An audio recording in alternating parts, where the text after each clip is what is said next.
foi parar nessa parte das viagens, de viajar, e principalmente o Canadá, né? Por que o Canadá? Olha, o Canadá foi porque a gente imaginava, né?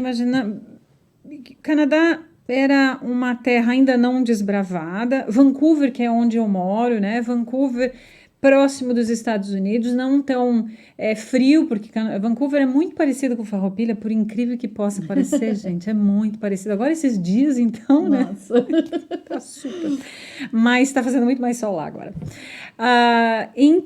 E aí eu fui para lá, não tinha inglês nenhum, né? Naquela época, numa outra situação, mas eu migrei para lá naquele tempo e comecei a ir para aula, fazer aula de inglês, né? Não trabalhava ainda e resolvi não, eu tinha que fazer, né? Sim, Fazer aula de inglês. para sobrevivência. Exatamente.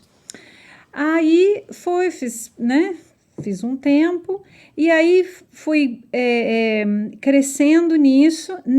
Acho que depois de uns 6 ou 7 meses, minha prima foi para lá, foi me visitar e foi estudar inglês, né? E foi a primeira cliente, digamos assim, sem ser cliente, entendeu? Ela foi. Aí eu comecei a perceber que isso poderia ser um business, né? Um negócio. E o tempo passaram-se alguns meses, eu conheci uma amiga que se tornou amiga depois, mexicana. Na sala de aula, a gente, né, conversando, ela toda empreendedora também, né? E a gente resolveu montar um grupo de verão de crianças, né, de adolescentes para ir para lá. Olha E só. assim foi. Então foi uma mexicana, né, e uma brasileira se juntaram. Nós éramos colegas na sala de aula. E aí tudo começou definitivamente. Então eu comecei com os adolescentes, né? Foi bastante desafiador porque era uma coisa nova para mim. Os adolescentes, eu lembro que tinha os mexicanos, os pais deles eram muito preocupados com a segurança, e aí eu tinha que levantar de manhã, buscar eles na casa de família, levar para a escola, da escola levava para as atividades, e das atividades eu levava para casa. Então eu sempre digo, eu comecei lá de baixo mesmo, conhecendo tudo, sabendo exatamente as frustrações, as necessidades, o que os pais querem. E é isso, e daí, né? É história, né? Isso. E aí tu acabou também atrelando o teu negócio, ele não deixa de ter também um viés educativo, né? Que também é tua veia, né? Exatamente. E o empreender, né? Tu conseguiu aliar as duas coisas. Exatamente, eu consegui. Aquilo que eu sempre gostei, que foi dar aula, eu até professora de catequismo já fui, catequese eu já fui, né? Olha, quem está escutando já foi meu aluno de catequese.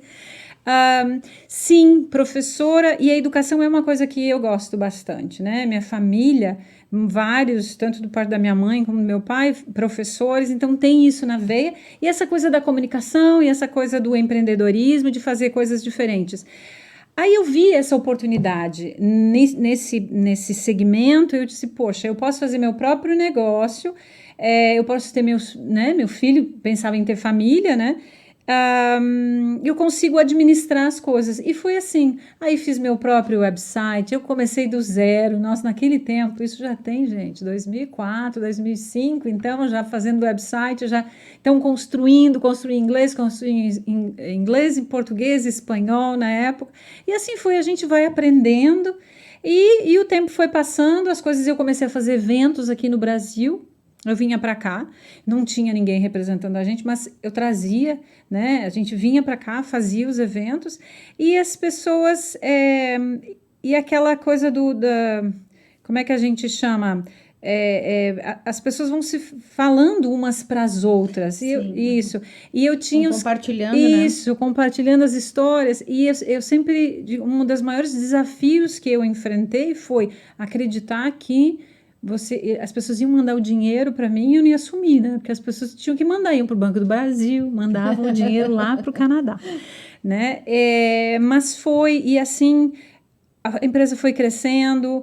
Eu lembro que quando o meu filho fez 1 ano de idade, o maior número de convidados da festa eram os estudantes, então eles iam para minha casa, e aí foi crescendo, aí foi abrir o escritório em Vancouver, e hoje, né? Estamos aí.